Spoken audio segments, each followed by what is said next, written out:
नमस्कार दोस्तों। आज हम भारत पर मोहम्मद घोरी के हमले के बारे में बात करते हैं। आज जब महमूद गजनवी की मृत्यु हो गई तो उसका जो शासन था, उसका जो उत्तराधिकारी थे वो कमजोर हो गए। तो गोर के जो कबीले के थे मोहम्मद घोरी, उसने गजनी पर अधिकार कर लिया और 1173 में गजनी का शासक बन गया। और ठीक 2 वर्ष बाद उसने भारत पर हमला कर दिया। जब उसने भारत पर हमला किया तो भारत की राजनीतिक स्थिति इस तरह थी कि भारत छोटे छोटे राज्यों में बड़ा था। जैसे कि दिल्ली और अजमेर के आसपास पृथ्वीराज चौहान पहुंचा था, इनका शासन था नहीं। और इनके क्षेत्र में इन्होंने महोबा, कालिंजर, काफी जैसे क्षेत्र भी जीत लिए थे, जिनका बुंदेलखंड भी शामिल था। बुंदेलखंड में परमार देव को शासन था, जो चंदेल वंश के थे। और गुजरात में सोलंकी या चालुक्य वंश के भीम द्वितीय का शासन। पंजाब में महमूद गजनवी का जो गवर्नर था, उन लोगों ने उसको स्वतंत्र घोषित कर दिया था और उस समय खुसरो मलिक वहां का राजा था। इसी तरह जो बिहार और पश्चिमी बंगाल है, वहाँ पाल वंश का शासन था, जबकि जो दक्षिणी बंगाल है या पूर्वी बंगाल है, वहाँ सेन वंश का शासन था। वहाँ लक्ष्मण सेन राज करते थे। तो और कन्नौज में आपकी गढ़वाल शासक जयचंद का शासन। तो आइए जानते हैं कि कैसे मोहम्मद घोरी ने भारत पर हमला किया। मोहम्मद घोरी 1173 में राजा बना। उसने 1175 में भारत में हमला कर दिया। उसने मुल्तान और कुछ कोचिंग दी है। मुल्तान में किरमिथिया लोगों का शासन था और कुछ में सुमेरा लोगों का शासन था। मोहम्मद घोरी ने 1178 में गुजरात पर हमला किया। उस समय गुजरात के जो शासक थे उनका नाम था भीम द्वितीय, लेकिन उन्होंने मोहम्मद घोरी को मार नहीं कर नष्ट कर दिया। इस तरह से जान बचा के भागा मोहम्मद घोरी। और एक कथानक और मिलता है कि जो वहाँ की रानी थी, ये कथानक मतलब मिलता है मेल की पुस्तक प्रबंध चिंतामणि में। तो प्रबंध चिंतामणि में मेल तो लिखता है कि जब मोहम्मद घोरी ने वहाँ पर हमला किया नील बाबा में, गुजरात में, तो वहाँ की संरक्षिका नायिका देवी थी और वहाँ का जो राजा था मूल राज, उसकी उम्र 2 साल थी। तो उनकी संरक्षिका उनकी माता भीम द्वितीय की पत्नी थी। वो जानती थी कि हम सैनिक में मोहम्मद घोरी से बहुत पीछे हैं। तो उन्होंने क्या किया, मोहम्मद घोरी की सेना ने अपने 200 सैनिकों को उनकी वेशभूषा में बैठा दिया और जिस रास्ते से मोहम्मद घोरी आ रहा था वहां पर गदर कट्टा नाम का एक स्थान था और पहाड़ी रास्ता था, वो सकरा बहुत था। तो वहां पे ये लोग घात लगा के बैठ गए। उस सकरे रास्ते से मोहम्मद घोरी आ रहा था तो इन लोगों ने अचानक हमला कर दिया और मोहम्मद घोरी की सेना में छुपे चालुक्य वंश के सैनिकों ने भी हमला कर दिया। और मेल तुम लिखता है कि तलवार की एक वार से नायिका देवी ने उसे नपुंसक कर दिया।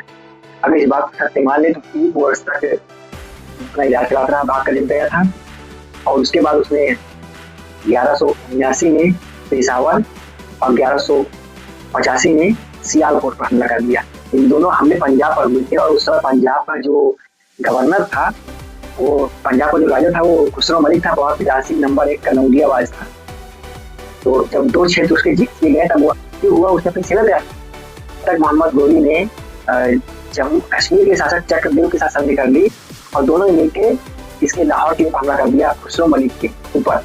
खुसरो मलिक ने खुद को लाहौर किले में बंद कर दिया और अंदर काफी दिनों तक किले का घेरा डाला गया, लेकिन किले को जीता नहीं जा सका। अंत में मोहम्मद घोरी ने कहा कि तुम खुसरो से सिर्फ समर्पण कर दो, आज संधि कर दो, समर्पण कर दो, हम तुम्हें और तुम्हारे कुछ नहीं कहेंगे। खुसरो मलिक उसकी बातों में आ गया और मिलने चला गया। वहीं पर मोहम्मद घोरी ने अपने वादे को तोड़ते हुए इसको गिरफ्तार करा लिया और इसको भेज दिया गजनी। वहाँ 1192 में इसकी हत्या कर दी गई।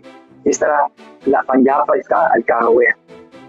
अब इसकी 3 परिजनों से पृथ्वीराज चौहान संकित थे। उन्होंने अपनी सेना पहले तैयार कर रखी थी और जब मोहम्मद घोरी ने उन पर हमला किया तो 1191 में तराइन के प्रथम युद्ध में अन्य राज शासकों के साथ मिलकर पृथ्वीराज चौहान ने गर्दन उड़ा दिया मोहम्मद घोरी को। एक बार फिर से मोहम्मद घोरी भारत में लौट आए हैं, मार नहीं नष्ट कर दिए गए।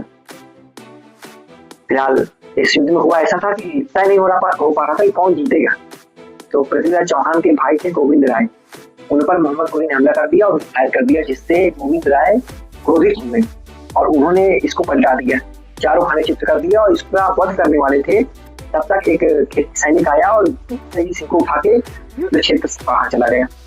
जब मोहम्मद घोरी को होश आया तो उसने पाया कि वो इस समय गजनी में है। उसने उस सैनिक को दंडित किया। ऐसा उसने इसलिए किया ताकि सैनिकों का मनोबल बना रहे और अपनी इस पराजय का बदला लेने के लिए उसने 1192 में फिर से हमला किया। इस बार वो 1,20,000 घुड़सवार सैनिकों को लेके आया। यद्यपि पृथ्वीराज के पास संयुक्त रूप से 5 लाख की सेना थी।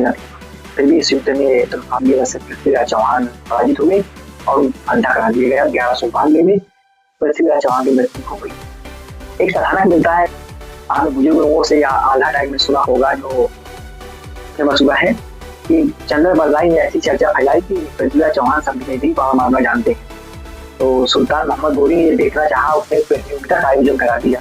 उस प्रतियोगिता को देखने के लिए सुल्तान खुद उपलब्ध था और सुल्तान जितनी दूरी पर बैठा था उसका अंदाजा लगा के चंद्र बरदाई ने पृथ्वीराज चौहान को निर्देश दिया, कहा कि 4 बार 24 गज अंगुल अष्ट प्रमाण का ऊपर सुल्तान है मुझ के चौहान। और पृथ्वीराज चौहान ने एक मतलब मार मारा, वो उसके गर्दन में लगा और मोहम्मद गोरी की मृत्यु हो गई। मैं दोस्तों बता दूं कि मैं इसे सिर्फ कथानक मानता हूँ या पृथ्वीराज चौहान की वीरता की कहानियों को प्रोत्साहित करने के लिए, प्रचार करने के लिए, वीर बताने के लिए ऐसा किया गया है। यद्यपि पृथ्वीराज चौहान बहादुर थे, कोई दो राय नहीं है। उन्होंने प्रमाणदेव मारा था जो कि बुंदेलखंड का शासन, जिसमें आधा उधर भी सैनिक थे। तो तब इसको नहीं है, लेकिन मैं इसलिए कह रहा हूँ कि मोहम्मद गोरी की मृत्यु की जो वर्ष मिलता है वो 1206 है। खोखरों के हमले में मारा गया था झेलम नदी के किनारे। तो ये एक कथानक है कि पृथ्वीराज चौहान ने मोहम्मद गोरी को मारा था, यह सिर्फ मतलब एक वदंती है, कहानी टाइप है, वास्तविकता नहीं है दोस्तों। इसके बाद मोहम्मद गोरी ने भारत के अपने विजित क्षेत्रों का गवर्नर कुतुबुद्दीन ऐबक बुला दिया। अब कुतुबुद्दीन ऐबक ने बुलंदशहर, कोयल मतलब अलीगढ़ और मेरठ का कब्जा कर लिया। 1194 में एक और प्रमुख युद्ध हुआ जिसे हम चंदावत का युद्ध बोलते हैं। जब पृथ्वीराज चौहान की मदद से चंदावत के राजा ने जब पृथ्वीराज की मदद गढ़वाल शासक जयचंद ने नहीं की थी, इसी आधार पर उसकी मदद शासक ने नहीं की। चंदावत के युद्ध में एक तीर आंख में लगा और जयचंद थोड़े से गिर गया, उसकी सेना में फुटा मच गई और वह युद्ध हार गए। जो मोहम्मद गोरी के पूर्वी क्षेत्रों का गवर्नर था बख्तियार खिलजी, उसने मात्र 2000 घुड़सवार सैनिकों को लेकर के बिहार और पश्चिमी बंगाल के पाल वंश के शासकों की राजधानी ओदन जगह किया। अब वही 2000 सैनिकों के साथ उसने बंगाल पर कब्जा कर लिया। बिना युद्ध लड़े बंगाल का जो शासक था लक्ष्मण सिंह भाग गया, इतना डर गया था वो, कुछ ही नहीं किया। तो इस तरह बंगाल से लेके दिल्ली, जम्मू, पंजाब, अजमेर, राजस्थान पर कब्जा हो गया। और मुल्तान के आसपास के क्षेत्र पर खोखरों की जाति थी, उन लोगों ने मतलब विद्रोह करना शुरू किया। उनको तहजीब करने के लिए मोहम्मद गोरी भारत आया था। लेकिन जब वो 1206 में वापस जा रहा था तो झेलम के किनारे उस पर क्या बोलते खोखरों ने हमला कर दिया और हत्या कर दी। और उसके बाद 1206 में कुतुबुद्दीन ऐबक शासक बनता है और शुरू होती है दिल्ली सल्तनत। मिलते हैं मध्यकालीन भारत की शुरुआत करते हुए अगले वीडियो में। आप मेरे चैनल सब्सक्राइब करें।